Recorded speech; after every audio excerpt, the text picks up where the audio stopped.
उत्तराधीन सूत्र के 28वें मोक्ष मार्ग के अध्ययन में 5वीं 6ठी गाथा पर चर्चा चल रही है। द्रव्य गुण के आश्रय से रहता है, गुण द्रव्य के आश्रित रहता है, पर्याय गुण से संबंधित होती हैं। द्रव्य, गुण और पर्याय ये तीनों की अभेद विवक्षा से एकता है। भेद विवक्षा से कहा जाता है द्रव्य किसे कहते हैं कि गुण पर्यायों के समूह को द्रव्य कहते हैं। गुण सहवर्ती हैं, सदा काल उसके साथ तादात्म्य संबंध बना करके रखते हैं। पर्याय प्रति समय परिवर्तित होती है, इसलिए उसको सहवर्ती कहने के स्थान पर क्रमवर्ती कहते हैं। सहवर्ती और क्रमवर्ती में अंतर है। सहवर्ती ने सदा काल साथ रहेगा, क्रमवर्ती ने क्रम क्रम से उत्पन्न होने। यहाँ कल चर्चा की थी कि सांख्यमती और उनमें से मुख्यतः इंद्रभूति गौतम यद्यपि द्रव्य की ध्रुवता तो मानते थे, परंतु उसमें उत्पाद व्यय या उसका परिणमन नहीं मानते थे। मात्र एक जरासी भूल से मिथ्यात्व और अनंत जन्म मरण ऐसे प्रकांड विद्वान वेद वेदांति के जानने वाले भी जरासी तत्व संबंधी भूल है। तीनों की एकता मानो, तीनों हैं तो द्रव्य है। द्रव्य जिसमें गुण भी हैं, पर्याय भी हैं, उसमें उत्पाद भी होता है और विनाश भी होता है। ऐसे इन इंद्रभूति गौतम के संदर्भ से ही गीता का संदर्भ आया था कि गीतावादी आत्मा को अछेद्य, अभेद्य, अविकार्य, सर्वव्यापी, निर्विकारी, शाश्वत मानते हैं। अमर है, अविनाशी है, ऐसा मानते हैं। और ऐसा उपदेश देकर के उन्होंने कहा, हे अर्जुन, ये तो मरे हुए हैं, तू तो इनको मार। यहाँ ऐसा का ऐसा उदाहरण यदि भगवान महावीर के सामने आ जाए तो वे क्या कहेंगे? आपके संसार का नियम हो सकता है कि अन्याय का मुकाबला करो, अन्याय को सहना, अन्याय को बढ़ावा देना है। यदि भाई भाई की संपत्ति दबा करके बैठ जाए और दूसरे को लेश मात्र न दे, पिताजी ने मेरे नाम पर वसीयत की है, चाहे वह झूठी है, परंतु न्यायालय में न जाने कितने प्रकार से उसको फंसा करके सारी संपत्ति दबा ले। आप कहेंगे यदि वह छोटा भाई उससे न लड़े तो पारिवारिक व्यवस्था बिगड़ जाएगी, आपकी सामाजिक व्यवस्था कैसे चलेगी? नीतिकार कहते हैं कि भाई नीति का नियम है कि जिसने लिया है उसको वापस दो, जिसने जिस उपार्जित किया है, उत्पन्न किया है, वही उसको भोगने का अधिकारी है। दूसरा उसको कैसे छीनता है? उसी प्रकार से राजनीति शास्त्री या राज्य का कानून नियम कहता है कि जिसका अधिकार है उसके पास वह संपत्ति रहनी चाहिए, दूसरा व्यक्ति उसको कैसे छीनेगा? इस प्रकार से यदि हो तो सारी व्यवस्था बिगड़ जाएगी। परिवार प्रमुख कहता है परिवार के नियमों के अनुसार, परिवार के जो भी पुरातन संस्कार है उसके अनुसार सारे परिजनों चलो, नहीं तो परिवार का सुसंचालन नहीं रहेगा, सुव्यवस्था नहीं रहेगी, व्यवस्था सारी बिगड़ जाएगी। इसलिए परिवार में ऐसा अन्याय कोई नहीं करे, परिवार प्रमुख निरंतर यह कहेगा। समाज शास्त्री भी कहेगा कि भाई इस प्रकार की अव्यवस्थाएं नहीं होनी चाहिए, नहीं तो समाज की व्यवस्था गड़बड़ा जाएगी। राजनीति शास्त्र कहेगा यदि अन्याय को सहन करते रहोगे तो सारी नीति, सारी राजनीति, सारी व्यवस्था नष्ट भ्रष्ट हो जाएगी, इसलिए अन्याय का मुकाबला लड़ो। परंतु आध्यात्म शास्त्री क्या कहता है? आध्यात्म शास्त्री इन सबसे ऊपर है। मुझे भी कहते हैं महाराज, परिवार में कैसे शांति से रहें, कैसे सामंजस्य रहे, प्रेम से रहें, ऐसा उपदेश तो दिया करो। सामाजिक दुर्व्यवस्थाएं बहुत हो गई हैं, ये अन्याय, अत्याचार, भ्रष्टाचार बहुत बढ़ गया है। इसलिए हमको कुछ ऐसे रास्ते बताओ कि जिससे हमारी पारिवारिक सामाजिक व्यवस्था ठीक बनी रहे, हम अच्छी भूमिका बना लेंगे तो फिर हम आपका अध्यात्म समझेंगे। मैं कहता हूं भाई, ये परिवार सुधार का काम परिवार प्रमुख करो, समाज सुधार का काम समाज के प्रमुख करो, नीति सुधार नीति शास्त्री करे, राजनीतिक व्यवस्था ये राजनीति शास्त्री या राजनीति वैज्ञानिक करें, या राजनीतिज्ञ राज्य व्यवस्था संभालने वाले प्रशासनिक अधिकारी मंत्री आदि करें। क्यों? जिसका जो दायित्व है वह करो। परंतु आध्यात्म शास्त्री यदि ये कार्य करने बैठेगा तो फिर अध्यात्म कौन समझाएगा? आत्मा का सुधार करो ये कौन कहेगा? ऊंची दुकान और फीका पकवान। मैं यहां आया संवर निर्जरा मोक्ष के लक्ष्य से, और अब क्या करने बैठ गया? परिवार में प्रेम से रहो, पति पत्नी प्रेम से रहो। प्रेम से रहकर क्या करोगे? इंद्रिय विषयों का भोग होगे, कर्म बांधोगे, चतुर्विधि में भटकते रहोगे। तो ये काम मैं करने बैठा? मैं तो कहूंगा अरे प्रेम के स्थान पर ज्ञाता दृष्टा भाव में चले जाओ। इस आत्मा को राग द्वेष मोह से परे कर लो, कषायों का उपशमन कर लो, शमन कर लो। इन 5 इंद्रियों की आसक्ति तोड़ो, हिंसा, झूठ, चोरी, मैथुन, परिग्रह, इनसे परे हटो। ये उपदेश परिवार शास्त्री, समाज शास्त्री, नीति शास्त्री या राजनीति शास्त्री ये नहीं दे सकते। क्यों? क्योंकि उनकी वो भूमिका ही नहीं, उन्होंने वैसा किया ही नहीं। इसलिए मैं आध्यात्म शास्त्री इन सारों से ऊपर है। क्यों? क्योंकि किसको सुधार लो? आत्मा को सुधार लो। यदि एक आत्मा सुधर जाए, यदि आत्मा में राग द्वेष मोह मंद पड़ने लगे, यदि द्वेष विद्वेष वैर विरोध घृणा तिरस्कार घटने लगे, यदि अपरिग्रह आ जाए, यदि हिंसा के स्थान पर अहिंसा आ जाए, तो आपकी पारिवारिक, सामाजिक, नीति संबंधी, राजनीति संबंधी सारी व्यवस्थाएं सुव्यवस्था में बदल जाएंगी। तो मुख्य कौन हुआ? सर्वोपरि कौन हुआ? आध्यात्म शास्त्री। इसलिए आध्यात्म शास्त्री क्या कहता है कि अन्याय का मुकाबला करो? नहीं। भगवान महावीर क्या कहेंगे? ऐसा कैसा उदाहरण हमारे यहाँ पर भी आया, जैसा महाभारत में हुआ था वैसा का वैसा भरत चक्रवर्ती के यहाँ पर जब चक्र रत्न उत्पन्न हो गया और सेनापति ने कहा आप 6 खंड साध सकते हैं, अब हमारी आयुधशाला में इतने आयुध अस्त्र शस्त्र हो गए हैं कि हम 6 खंड साधें।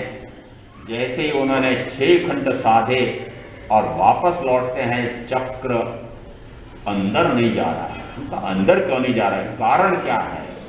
पता लगा कि वे 99 भाई जो हैं वे भी तो इस 6 खंड में हैं और वे आपकी अधीनता अभी स्वीकार नहीं कर पाए हैं। वे अधीनता स्वीकार करें तो 6 खंड का राज पूरा हो जाए। 99 भाइयों को समाचार भेज दिए, दूत के साथ कहलवा दिया कि अपने अपने राज्य मुझे सुपुर्द कर दो, मेरे अधीनता स्वीकार कर लो, नहीं तो मैदान में आ जाओ। एक की कथा पहले कह दी थी भगवान बाहुबली की। ये 98 भाई, उन्होंने कहा अपने युद्ध भी नहीं करना, पहले पता तो लगाओ कि जिन्होंने राज्य बांटा था अब वे ऋषभदेव पूर्व में पिता राजा, अब वे तीर्थंकर हो गए हैं, उनके पास जाते हैं। भगवान आपने जिस समय राजा थे हमें भी न्यायानुकूल राज्य दिया था बंटवारा करके, परंतु आपका बड़ा पुत्र वह राज्य हमसे छीनना चाहता है, क्या करें? अन्याय कर रहे थे भरत, अन्याय कर रहे थे कि नहीं? अन्याय कर रहे थे। यहां और महाभारत में कोई अंतर नहीं है। वहां पर एक भाई ने दूसरे का राज्य दबा दिया था और वापस देना नहीं चाहता है, और यहां दूसरे भाइयों से एक राज्य छीनना चाहता है। कोई विशेष बात अंतर नहीं है। इस कारण से दोनों में समान मान करके अब देखें कि भगवान ऋषभदेव क्या उपदेश देते हैं। कृष्ण महाराज के उपदेश में और ऋषभदेव के उपदेश में जमीन आसमान का अंतर है। भगवान कहते हैं, अरे मान लो उसके यहाँ चक्ररत्न उत्पन्न हुआ है तो वह 6 खंड साधेगा, और मान लो मैं कहूं कि भाई मत लो इनका राज्य, तो वह ना ले, हो सकता है दूसरा राजा छीन सकता है कि नहीं? आपके पास भी राज्य वैभव तो नहीं है, परंतु धन वैभव तो है। यहां जितने बैठे हैं कि नहीं? बहनों को भी पूछ रहा हूं, है कि नहीं? आपको शायद पता हो ना हो, आज की जितनी कोठी बंगले फ्लैट जितने बने हुए, जितना आप मजा कर रहे हो ना, इन्होंने कर चोरी के लिए या पता नहीं क्या क्या कबाड़े करने के लिए वो कोठी बंगले किसके नाम कर रखे हैं? हो ना, हमारे नाम स्वामी बन के बैठे होगे नहीं? उनके स्वामी बनकर के बैठे हुए हो, आपके स्वामित्व का है, परंतु खूब सुरक्षा व्यवस्थाएं। हम तो कभी कभी जाते हैं, ऐसे ऐसे स्थान पर भी गए हैं, बाहर में बंदूकधारी बैठा हुआ है, और कभी कभी ऐसा भी हुआ कि वो पहचानता नहीं कौन है, और तुरंत दरवाजे पर हमको खड़ा कर दिया और भाई साहब को फोन करता है, ये एक अमुक प्रकार के मुफत्ती बांधे हुए महाराज आए हैं, ये अंदर आना चाहते हैं, आने दूं क्या? इतनी कड़ी व्यवस्थाएं कर रखी है आपने। दुंगिया नगरी के श्रावकों का वर्णन 2-5 व्याख्या प्रज्ञप्ति सूत्र में मिलता है कि उन श्रावकों के दरवाजों की अर्गलाएं खुली मिलती, साधु साधर्मी जब भी चाहे उसमें प्रवेश कर सकते थे, उनका स्वागत है।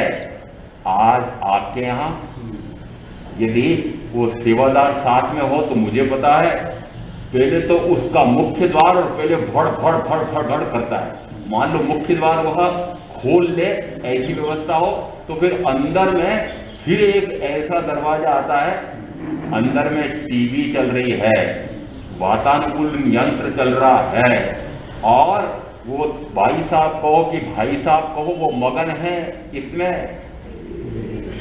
टीवी में कहो कि एक दूसरे के प्रेमालाप में मगन है, और उस समय वह अब किवाड़ भड़क रहा है, आवाज जाती है? यह हाल हो गए आपके। एक जरा सा छेद होता है, अंदर भी दरवाजे, उसके दरवाजे के अंदर भी और ऐसे गुप्त ताले लगे हुए हैं, और पहले छेद में से देखती है कि कोई चोर उचक्का तो नहीं है।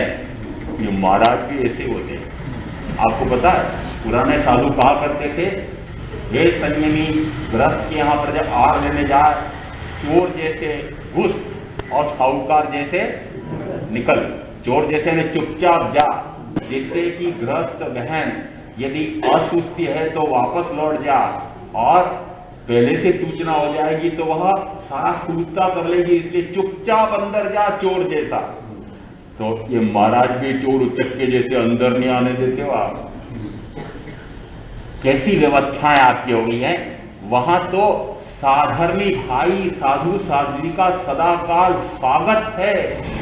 12वां व्रत तब फलित होता है जब किसी साधर्मी को भोजन करा दूं, जब मैं किसी साधु साध्वी को आहार दान दे दूं, तब भोजन ग्रहण करूं।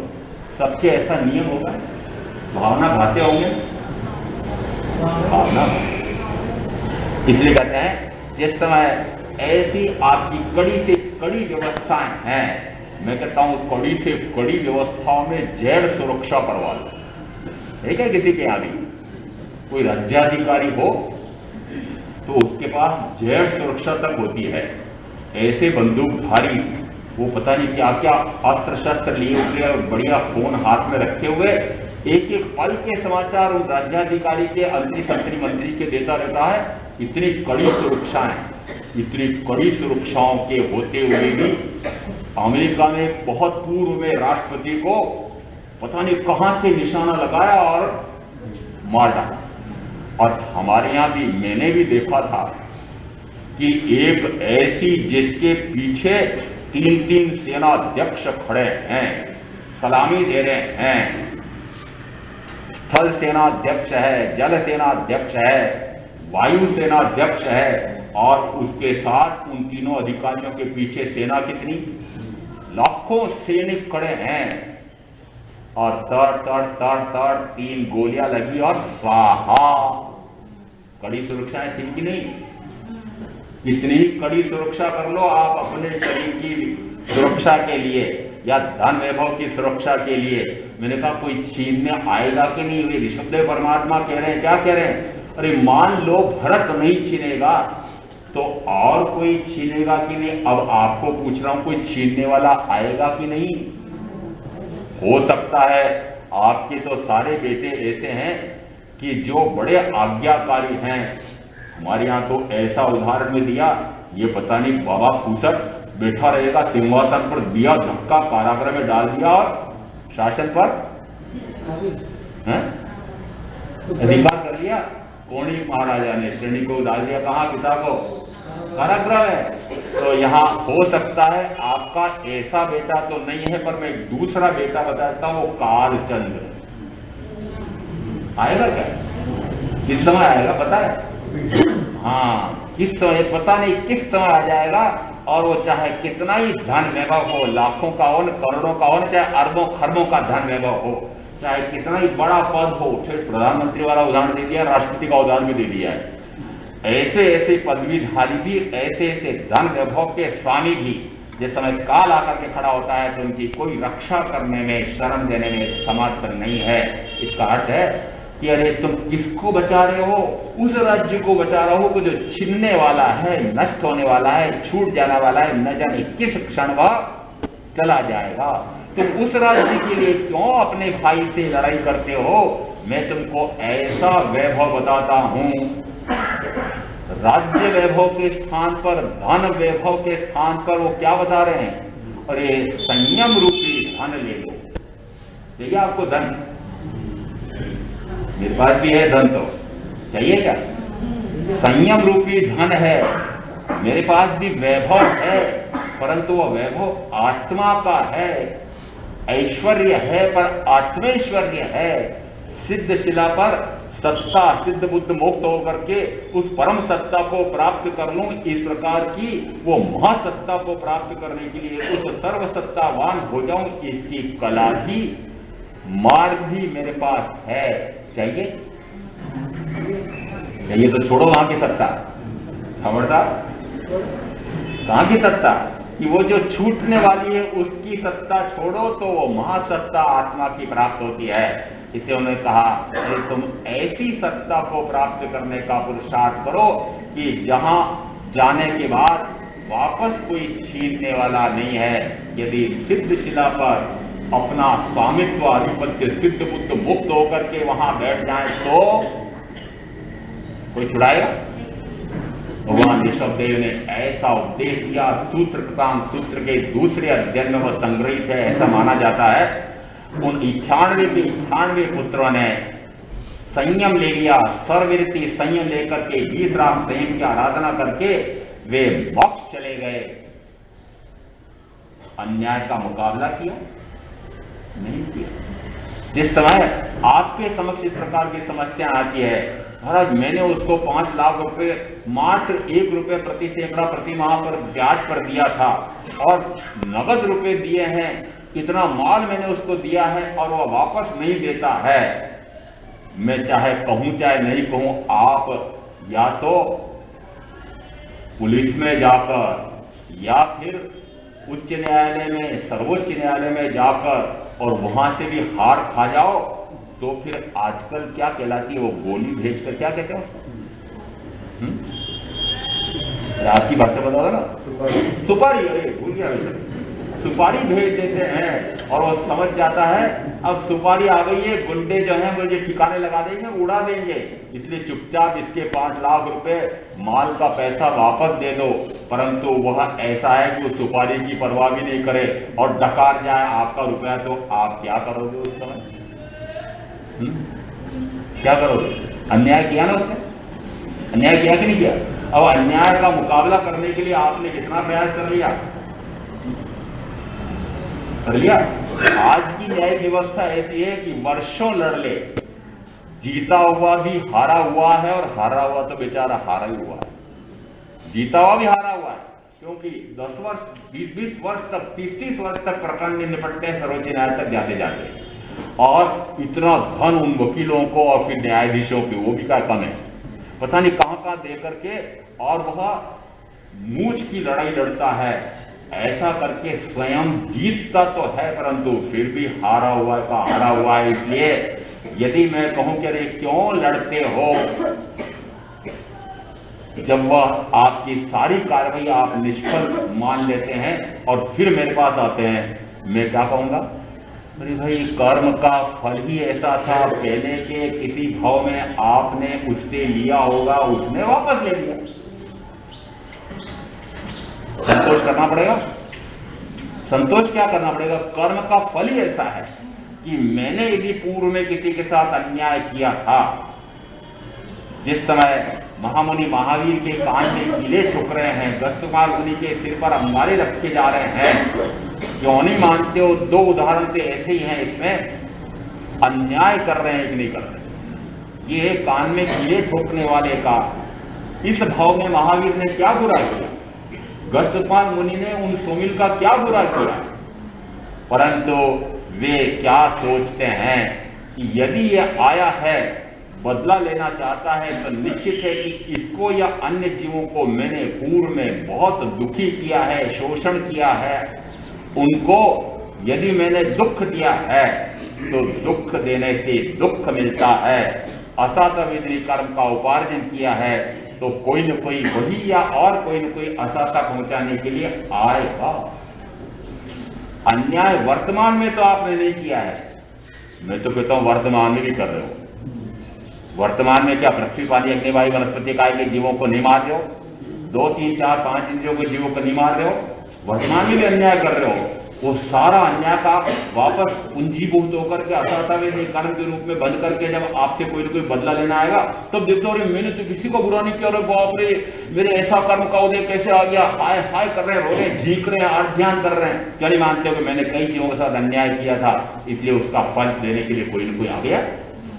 चुपचाप आत्मा में लीन हो जाओ, तब तो वह कर्म निर्जीव हो जाएगा। और यदि आपने मुकाबला किया तो ध्यान करके, रौद्र ध्यान करके, उसके साथ क्लेश करके, संघर्ष करके आपने पुनः 7 8 प्रकार की ज्ञानावरणी कर्म का उपार्जन कर लिया है। इसलिए चाहे भगवान महावीर को हो, चाहे भगवान ऋषभ देव को हो, ये कहते हैं अन्याय को सहन कर लो तो कर्म से मुक्त हो जाओगे, और अन्याय का मुकाबला करोगे तो यह भाव भी दुखी वैर का ऐसा बदला हो जाता है कि आज की व्यवस्था से तो मैं कभी कभी सोचता हूं कि 2 भाई यदि संघर्षरत हैं, न्यायालय में संघर्ष कर रहे हैं, और एक व्यवस्था ऐसी है, पहले अधीनस्थ न्यायालय, फिर उसके ऊपर अपील न्यायालय, फिर उसके ऊपर उच्च न्यायालय, फिर सर्वोच्च न्यायालय, जिस समय वे लड़ते हुए दोनों न्यायाधीश के सामने एक तरफ और दूसरी तरफ खड़ा होता है, उस समय एक दूसरे के प्रति वैर का भाव होता है क्या? और यदि वैर है, वैमनस्य है, घृणा है, तिरस्कार है, विद्वेष है, द्वेष है, 18 पापों में आते हैं। पाप का बंद हो रहा है, फल कहां मिलेगा? अगले भाव में हो सकता है कि सांप गोयरे बन जाए, कुत्ता बिल्ली बन जाए। ये वैर की गांठ यदि साथ लेकर के जाते हैं तो निश्चित रूप से आगे के भाव में भी इसी प्रकार से बनेंगे। इसलिए कहते हैं यदि ऐसी कोई वैर की गांठ पड़ गई है तो इसी भाव में उसको वो सिरा दो, और साथ में गई तो भवों भाव दुखी कर देंगे। इस कारण से यहाँ महावीर कहो कि भगवान ऋषभदेव को वह कहेंगे अन्याय को चुपचाप सहन कर लो। कैसे कर लो? कि उस समय आत्मा में लीन हो जाओ। इन्होंने सहन क्या किया? आत्म ध्यान में लीन हो गए, उसने फल दे दिया, वे उस फल से दुखी हुए नहीं और उस कर्म से मुक्त हो। इसलिए आध्यात्म शास्त्री का नियम कुछ अलग है। अब आपको संसारी बना रहना है, चतुर्गति रूप संसार बढ़ाना है, तो आप इन परिवार शास्त्रियों की, समाज शास्त्रियों की, नीति शास्त्रियों की और राजनीति शास्त्रियों की बात मानना, और यदि आपको चतुर्गति संसार से मुक्त होना है तो भगवान ऋषभ देव ने जैसा कहा है वैसा करना। यह किस प्रकार से एक तत्व को तो मानना और दूसरे को नहीं मानना, ये मिथ्यात्व। इसके साथ ही एक और, भगवान महावीर के समय में मात्र अकेले तीर्थंकर वे थे ऐसा नहीं है, और भी ऐसे थे जो अपने आप को तीर्थंकर कहते थे। पूर्ण काश्यप, अजित केश कंबल, पकुद्ध कात्यायन, संजय वेलिपुट्ट, उत्त भी कहते हैं, उसी प्रकार से मंखली गोशालक और तथागत गौतम बुद्ध, ऐसे ये अपने आप को तीर्थंकर कहते थे। यहां तक कि है कि गौतम बुद्ध के तो संयमी साधु साथियों को तीर्थंकर नहीं कहा जाता था। और जो पौराणिक में ऐसा मानते हैं कि कई अपने आप को सर्वज्ञ मानते थे, यहां भगवान महावीर ने उनमें से किसी को नहीं कहा कि तुम तीर्थंकर नहीं हो, मैं। ये कहने की आवश्यकता पड़ती है क्या? जो जैसा है वैसा है, परंतु आप तो डोंडी पीटते फिरते हो, मैं ऐसा हूं, मैं ऐसी हूं, और एक झूठी प्रतिमा इसलिए कि वस्तु स्थिति में तो ऐसा है नहीं, और वैसा जनता को दिखाते हैं, इसको कहते हैं झूठी प्रतिमा बना दी अपने आप की। बड़ी अच्छी प्रतिमा बाहर बना रखी है, अंदर में भले काले हैं, बाहर में एक सफेद चक ऐसी प्रतिमा बना रखी है, और फिर किसी ने कहा कि कालाबाजारी करके, रिश्वत लेके, घूस लेकर के, न जाने कितने कितने लोगों को क्या क्या करके और इस प्रकार का धन प्राप्त कर लिया है, पद प्राप्त कर लिया है। जैसी ऐसा लगता है कि मेरे इस अहंकार पर इसमें चोट की क्रोध आता है, वो झूठी प्रतिमा जब खंडित होती है तो दुखी होते हो, क्रोधित होते हो, फिर कर्म बांधते हो। पहले तो अहंकार करके एक कषाय का कर्म बांधा, और उसके बाद में फिर वह जब प्रतिमा टूटती है, बनाई हुई झूठी प्रतिमा, उस पर जब ठेस लगती है तो फिर दुखी होते हो और फिर कर्म बांधते हो क्रोध करके। इसलिए सावधान रहो। ये अन्य जितने तीर्थंकर माने जाते थे उनमें से एक गौतम बुद्ध के संदर्भ में भी त्रिपदी बात चल रही है। त्रिपदी का अर्थ होता है उत्पाद, व्यय और ध्रुवता।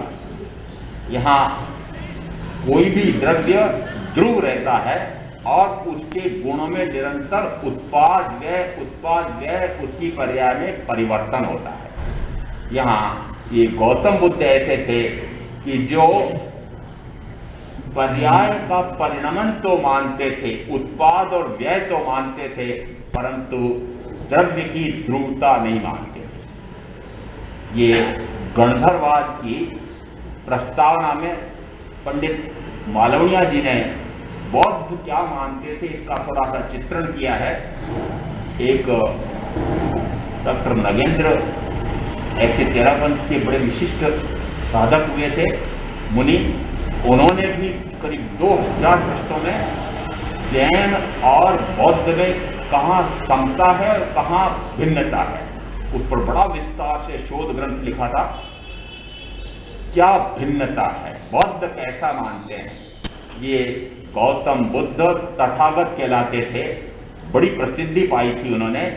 उनका धर्म न केवल भारत में अन्यथा अन्य देशों में भी बहुत प्रसारित हुआ, और आज भी बौद्ध धर्म के मानने वाले कई देशों में पाए जाते हैं।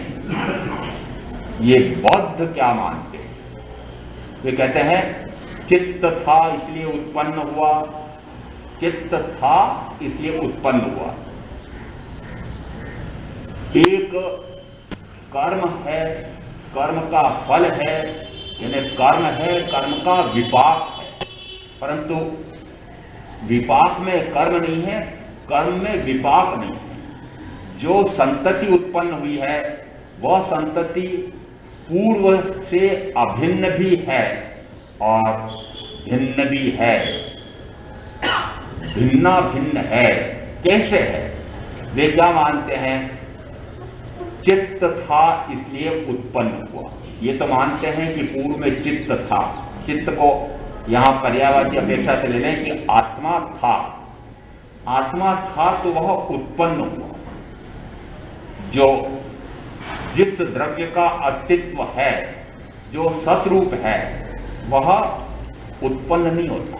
सत तो सत है, वो सदा काल शाश्वत रहता है, इसलिए न वह उत्पन्न होता है न नष्ट होता है। फिर यहाँ कैसे कह रहे हैं कि चित्त तो था, उसी कारण से उत्पन्न हुआ? मिथ्या मान्यता है। क्या मानते थे वो? वे मानते थे कि एक पूर्व की संतति है, वह पूर्व की संतति अपने सारे संस्कारों को आगे की संतति को देकर के वह पूर्व नष्ट हो जाता है। समझने के लिए कि मान लो पूर्व में वह चित्त देवगति में था, देवगति में उसने जो जो कर्म किए हैं, जो जो संस्कार भले बुरे प्राप्त किए हैं, अर्जित किए हैं, वे सारे संस्कार अगले संतति को, मनुष्य भाव में वह जा रहा है, अगली संतति को वह सारे संस्कार दे देता है और वह पूर्व संतान नष्ट हो जाती है। पूर्व संतान नष्ट हो जाती है। इसका अर्थ हुआ कि पूर्व में और वर्तमान में संबंध एक अपेक्षा से नहीं रहा। ये एक अपेक्षा से तो कहते हैं वे कि वे दोनों अभिन्न हैं। क्यों? क्योंकि पूर्व से ही इस नवीन को संस्कार मिले। दूसरी अपेक्षा से कि पूर्व तो नष्ट हो गया, अब तो नवीन उत्पन्न हो गया। तो यहाँ उत्पाद मानते हैं, व्यय मानते हैं। उत्पाद और व्यय कैसे मानते हैं कि एक संतति थी, उस संतति ने अपना नाश कर लिया और नई संतति उत्पन्न हुई। परंतु ये उत्पाद विनाश किसमें हो रहा है कि कोई ध्रुव द्रव्य नहीं है जिसमें ऐसा हो रहा है, किसी अमुक कारण से ऐसा होता है। कर्म है, कर्म के बंध के कारण है, कर्म का फल है, विपाक है, जन्म जरा मृत्यु है। किस कारण से है? यह किसी अमुक कारण से है, किसी स्थायी ध्रुव द्रव्य के कारण से नहीं। ये ऐसी मान्यता उनकी कैसे हुई, इसके कारण उस समय दो प्रकार की मान्यताएं थी। एक उसमें पंचभूत महावादी, पंच महाभूतवादी ऐसा कहते थे कि 5 महाभूतों से यह शरीर माता पिता के संयोग से बनता है। राजप्रश्नी सूत्र में राजा परदेशी ने निरंतर उन केशी कुमार श्रवण को कहा कि वस्तुतः आत्मा शरीर से भिन्न है ही नहीं, मैं तो शरीर और आत्मा को एक ही मानता हूं। पंच महाभूत तत्वों से बना हुआ यह शरीर किसी विशिष्ट संयोजन के कारण माता पिता के संयोग से ऐसा रूप धारण करता है और उसी में जानने की, देखने की, खाने की, पीने की, खेलने की, कूदने की, इस प्रकार की सारी ऊर्जा शक्ति उत्पन्न हो जाती है। उसको आप चाहे आत्मा कहो। जिस समय जैसे किसी यंत्र के पुर्जे घिस जाए, कोई पुर्जा खराब हो जाए तो वो यंत्र नष्ट हो जाता है, बेकार हो जाता है। उसी प्रकार से यदि पंच महाभूतों के संतुलन में जरा सा असंतुलन हो गया तो वह शरीर संसार अपेक्षा से मर गया, ऐसा कहा जाता है। और उस शरीर के साथ शरीरी, देह के साथ देही यह भी मर जाता है। ना कोई पूर्व भव है, ना कोई पश्चात भव है। इस भव में जो भी कर्म किए हैं वो यही भोग लेता है। कोई अगले भव में स्वर्ग में या नरक में जाकर के कर्म भोगने वाला एक स्वतंत्र भिन्न आत्मा नहीं है। लोकायतिक मत भी कहते हैं इसको, चार्वाक मत भी कहते हैं। 3 शब्द इसके लिए मिलते हैं, पंच महाभूतवादी या चार्वाकवादी, बृहस्पति इनके आचार्य थे। और तीसरा लोकायतिक, लोक में ऐसी मान्यता थी। ये राजप्रश्नी सूत्र के राजा परदेशी इसी प्रकार के पंच महाभूतवादी थे। उन्होंने तो केशी कुमार श्रवण से आत्मा शरीर से पूर्णतः भिन्न है, ऐसा उनसे समझ करके दोनों की पूर्णतः द्रव्य से, गुण से, भव्या से स्वतंत्रता का भान कर लिया, ज्ञान कर लिया, और उन्होंने फिर देश विरती श्रावकत्व लेकर के और ऐसी पौष्यशाला में साधना की कि एक भाव करके सूर्यादेव का वर्तमान का देव भाव है, अगले भाव में मोक्ष चले। यहां ये क्या मानते हैं, उच्छेद, उस शरीर के नष्ट हो जाने से उस शरीर के साथ में यदि आत्मा उत्पन्न हो गई ऐसा माने भी तो वह मर जाती, इसको कहते हैं उच्छेदवाद। दूसरा, ये एकेश्वरवादी कैसा मानते हैं, वेदांती कैसा मानते हैं, तो वेदांती मानते हैं आत्मा सर्वांतर व्यापी है, घट घट में निवास करते हैं, सर्वव्यापी है। आपके यहाँ पर भी इस समय स्तवन बोलते हैं तो इस प्रकार के स्तवन हमारे यहाँ पर भी भगवान महावीर के लिए आ गए हैं, घट घट के अंतर्यामी। अंतर्यामी ये शब्द कहां से लाए, वेदांतियों से। वो घट घट में रहते हैं क्या, आपके घट में बैठे हुए, ये कैसे स्तवन बनाया, वे तो अपनी आत्मा में रहते हैं, निरंतर ज्ञाता भाव दृष्टा भाव में, वो आपके घट में बैठे हुए हैं क्या। ये मात्र वेदांतियों के कथानक हैं, वहां से नकल कर करके हमारे यहाँ पर आ गए। यहाँ वे वेदांती कहो, ये एकेश्वरवादी कहो, वे मानते थे कि आत्मा सर्वांतर व्यापी है, वो सर्वत्र व्याप्त है, सर्वत्र व्याप कर रहती है, कण कण में भगवान है। सुना हुआ है? हमारे भी ऐसे होंगे, हमारे भी ऐसे होंगे क्या। एक पीपल का पत्ता भी हिलना चाहे तो उनकी आज्ञा के बिना नहीं हिल सकता।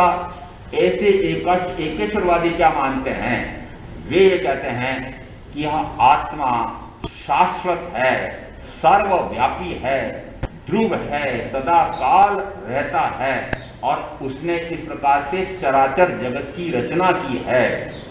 ऐसे दो प्रकार के मत उस समय थे। एक मत में आया पूर्णतः उच्छेद, दूसरे मत में आया कि सदा काल रहने वाला आत्मा। गौतम बुद्ध को उच्छेदवाद भी समझ में नहीं आया और शाश्वतवाद भी समझ में नहीं आया, उन्होंने एक मध्य मार्ग निकाला, वे अशाश्वतानुच्छेदवादी कहलाए। अशाश्वतानुच्छेदवादी, उच्छेद यानी उस शरीर के नाश के साथ शरीर की देह के साथ देही भी नष्ट हो जाता है, उसको कहते हैं उच्छेदवाद। उच्छेदवाद कौन मानता था,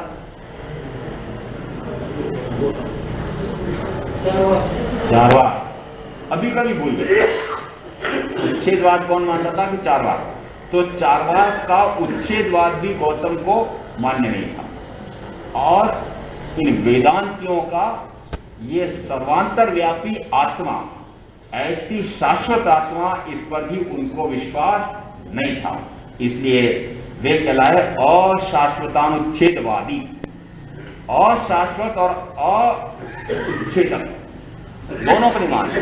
उन्होंने नया मार्ग निकाला, उन्होंने कहा आत्मा है, परंतु उस आत्मा की संतति है, संतानें तो हैं, परंतु वह संतानें किसमें से उत्पन्न हो रही हैं, ऐसी कोई ध्रुव आत्मा उसको नहीं मानते थे। नई संतान का उत्पन्न होना, फिर उस संतान का नाश होकर के फिर एक नई संतान का उत्पन्न होना, ऐसे उत्पाद व्यय को तो मानते थे। जो विपश्यना में जाकर आए हों, एक टीचर जी आए तो वगैरह में पुराना साधक को विपश्यना का, ये शरीर की संवेदना को देखो, उसमें उत्पाद होता है, विनाश होता है, मात्र उसको ज्ञाता दृष्टा भाव से देखते रहो। तो उत्पाद और विनाश, उत्पाद और विनाश, इसका अर्थ है कि परिणमन तो मानते हैं, उत्पाद और विनाश को तो मानते हैं, परंतु वह उत्पाद और विनाश, नई संतति का उत्पन्न होना और उसका मर करके नया उत्पन्न होना, ये किस ध्रुव तत्व में हो रहा है ये नहीं मानते। त्रिपदी में क्या बताया था, तीनों की एकता ही सत्य है। तीनों की एकता, द्रव्य भी मानो, द्रव्य की ध्रुवता के साथ उत्पाद और व्यय भी मानो, तो यहाँ ये सांख्यमती द्रव्य की ध्रुवता मानते थे और उत्पाद व्यय नहीं मानते थे, मिथ्या। उसी प्रकार से गौतम बुद्ध उत्पाद व्यय तो मानते हैं, परंतु किसमें ऐसा उत्पाद व्यय हो रहा है उस ध्रुव आत्मा को नहीं मानते, ध्रुव आत्मा को वे नहीं मानते। इस अपेक्षा से इसमें भी जरा से मिथ्यात्व के कारण कहो कि अज्ञान है, यह मिथ्यात्व है और अनंत भाव में भटकना पड़ता है। इसलिए बौद्ध को महावीर कहते हैं कि तीनों द्रव्यों, तीनों तत्वों को एक साथ मानो, द्रव्य की ध्रुवता भी मानो और उत्पाद व्यय भी मानो। ये गौतम बुद्ध कोई अपनी गलती सुधार लेते हैं ऐसा नहीं है। महावीर ने उनको ऐसा नहीं कहा कि तुम्हारी मान्यता मिथ्या है और मैं बताऊं वह सत्य है, मात्र उन्होंने तो सत्य का प्रतिपादन कर दिया और किसी भी अन्य तीर्थंकर कहलाने वाले उसको यह नहीं कहा कि तुम्हारी मान्यता मिथ्या है, ऐसा किसी को नहीं कहा। यह भी नहीं कहा कि तुम तीर्थंकर नहीं हो, मैं तीर्थंकर हूं। परंतु कोई शास्त्रों के पढ़ने वाले कहेंगे नहीं महाराज, उन्होंने कहा था कि मैं तीर्थंकर हूं। व्याख्या प्रज्ञप्ति सूत्र के 15वें शतक में उल्लेख आता है कि जिस समय उस गोशालक ने तेजोलेशा भी उन्हीं भगवान महावीर से महामुनि अवस्था में सीखी थी, उसके बाद उसने अपना एक मत, उस मत को कहते हैं नियतिवाद। अभी नियतिवाद की चर्चा नहीं कर रहे हैं, मात्र ये देखना है कि तीर्थंकर हूं ऐसा उन्होंने नहीं कहा, फिर भी उसमें एक ऐसा उल्लेख आया है। जैसे ही तीर्थंकर के समूह शरण में आकर के गोशालक ने उनको ललकारा, मेरे से शास्त्रार्थ करो, नियतिवाद सच्चा है और तुम्हारा कर्मवाद झूठा है। भगवान महावीर सर्वज्ञ थे, उन्होंने अपने सारे शिष्यों को पहले से ही कह दिया था कि कोई भी उससे शास्त्रार्थ मत करना, मौन रहना। परंतु जिस समय वह गालियां देने लगता है, तुम छद्मस्त हो, मैं तो तुम लगा रहा हूं, वो तो तू बोला, तू मिथ्यात्वी है, छद्मस्त है, छद्मस्त रहते हुए ही काल कर जाएगा, मैं तीर्थंकर हूं, मैं सर्वज्ञ हूं। इस प्रकार से जब चुनौती दी तो उनके अंत्यवासी शिष्यों को लगा कि हमारे गुरु की अवहेलना, अवमानना करने वाला ये कौन दुष्ट आ गया है। तो उन्होंने प्रतिवाद किया कि कैसा बोल रहा है। जैसे ही ऐसा प्रतिवाद किया तो उसने तेजोलेशा फेंकी और 2 मुनि तो कालगत हो गए, यद्यपि एक भव करके मोक्ष में जाएंगे, 2 कालगत हो गए। और हम श्वेतांबर ऐसा मानते हैं कि तीर्थंकर महावीर को भी दस्त का रोग लग गया। श्वेतांबर मानते हैं, ऐसा मैंने क्यों कहा? आपने कभी तीर्थंकर के या समूह शरण के अतिशय देखे हो? अतिशय में आता है कि उनके समूह शरण में कोई भी इस प्रकार का उपद्रव हो ही नहीं सकता है, उपद्रव नहीं हो सकता है। तीर्थंकर के असाता वेदनी कर्म का उदय है ही नहीं, है तो मात्र साता वेदनी कर्म का उदय है। अब उनके असाता वेदनी का उदय आया क्यों? क्योंकि रोग हुआ, उसके बाद में रोग का उपचार करने के लिए उन्होंने अपने मुनियों से औषधि भी मंगाई। इसका अर्थ हुआ कि हम ये मानते हैं, परंतु हम ये भी मानते हैं कि आश्चर्य है कि तीर्थंकर के समूह शरण में ऐसा उपद्रव हो गया। जिस समय गोशालक ने तेजोलेशा फेंकी, महावीर पर उसका असर नहीं हो सकता, किसी अन्य पर भी असर नहीं हुआ। वह तेजोलेशा वापस लौट करके उसी के शरीर में घुस गई और इतना तेज दाह, ज्वर, भयंकर गर्मी, और उस कारण से वह वापस लौटता है तड़पता तड़पता, 7 दिन तक वह तड़पता रहता है। और फिर अपने शिष्यों को कहता है कि जिस समय मेरी मृत्यु हो जाए उस समय मेरे लिए इस प्रकार का यशोगान का ऐसा ऐसा उत्सव, महाउत्सव मनाना, ऐसा मेरा संस्कार होना चाहिए, आदि आदि। बाद में चिंतन करते करते गोशालक को लगा कि नहीं, भगवान महावीर जो है वे सत्य है, मेरा नियतिवाद सत्य नहीं है। भगवान महावीर का कर्मवाद कहो, महावीर का धर्म तत्व वही सत्य है। ऐसा अंत में उसने अपने आप को सुधार लिया। यद्यपि पहला भाव तो देव गति का मानो, आगे तो न जाने कितने तिर्यन पंचेंद्री नरक, तिर्यन पंचेंद्री नरक, तिर्यन पंचेंद्री नरक करते करते अनंत भाव होंगे और उसके बाद फिर वे एक सुकुल उत्पत्ति में जाकर के केवल ज्ञान केवल दर्शन लेकर के मोक्ष जाए। उस संदर्भ से जिस समय तुम छद्मस्त हो, तुम अमुक समय मर जाओगे, तुम सर्वज्ञ नहीं हो, ऐसा जब कहा उस समय भगवान महावीर अपने शिष्यों को संतुष्ट करने के लिए उस मिथ्या धारणा को मिटाने के लिए बोलते हैं कि मैं तीर्थंकर हूं, मैं सर्वज्ञ सर्वदर्शी हूं, मैं वस्तुतः 72.5 वर्ष की आयु तक जीवित रहूंगा। और इसी कारण से अंतिम चौमासा वो पावापुरी में बड़े अहोभाव से, क्यों कि उन्होंने उल्लेख किया था कि मैं अमुक समय तक जीवित रहूंगा, वो अंतिम चौमासा है। बड़े अहोभाव से उन पावापुरी के राजा ने वहां चौमासा कराया। तो उस समय भगवान महावीर ने कहा कि नहीं, वह तीर्थंकर नहीं है, मैं तीर्थंकर हूं। किस समय कहा? जब इस प्रकार की शंका उन्हीं के शिष्यों को उत्पन्न होने की संभावना थी, उस समय उन्होंने शंका का निवारण किया है। अन्यथा जो जैसा है उसकी डोंडी नहीं पीटनी पड़ती है। फूल नहीं कहता है मुझे देखो मैं कैसा सुंदर हूं, देखो मैं कैसा सुगंधित हूं, वह तो अपनी सुगंध बिखेर रहा है, उसकी सौरभ से लोग देख करके सूंघ करके पता लगा लेते हैं कि कितना सुंदर है। उसको क्या कहते फिरना पड़ता है कि मैं ऐसा हूं, ऐसा हूं, इसलिए मैं ऐसा हूं, मैं ऐसा हूं। ऐसा जिस समय हम अपने गुणों का वर्णन करने लगते हैं, उसके साथ एक कषाय जुड़ता है, उसको कहते हैं मान कषाय। कौन सा?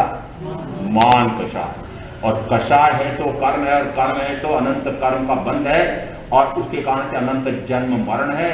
इसलिए यहाँ एक द्रव्य, उसका गुण जिसमें निरंतर परिणमन होता है, उत्पाद और व्यय होता है, ये तीनों की एकता रूप द्रव्य की ध्रुवता, उसके साथ उत्पाद और व्यय, ऐसा ही तत्व का स्वरूप है। ऐसे तत्व के स्वरूप का श्रद्धान करें, प्रति की रुचि करें, और ये माने कि मैं भी ऐसा शुद्ध आत्म द्रव्य हूं, निरंतर परिणमन करता हूं, पर मेरे गुणों के अनुसार ही मैं परिणमन कर सकता हूं। मेरा गुण क्यों? क्योंकि अन्य द्रव्य भी अपने अपने गुण में परिणमन करते हैं, तो मैं भी अपने गुण में परिणमन करूं। मेरा गुण है ज्ञान और दर्शन, जानना और देखना, निरंतर अपने आप को जानना, अपने आप को देखना, पर पदार्थ की ओर देखना नहीं, झांकना नहीं, न उसको जानना या देखना तो पराया जानना, पराया देखना। और पराये से प्रीति टूटती है, इसलिए पराये से परे हट करके, पर भाव से परे हट करके जिस समय आत्मा स्वयं को जानता है ज्ञान गुण से, स्वयं को देखता है दर्शन गुण से, स्वयं के सुख गुण का अपूर्व आनंद का आस्वाद देता है, उस समय कहता चला जाता है सम्यक चारित्र। ऐसे सम्यक ज्ञान, सम्यक दर्शन, सम्यक चारित्र रूप रत्नत्रय धर्म की आराधना में आप जो करेंगे उनका अवश्य कल्याण होगा।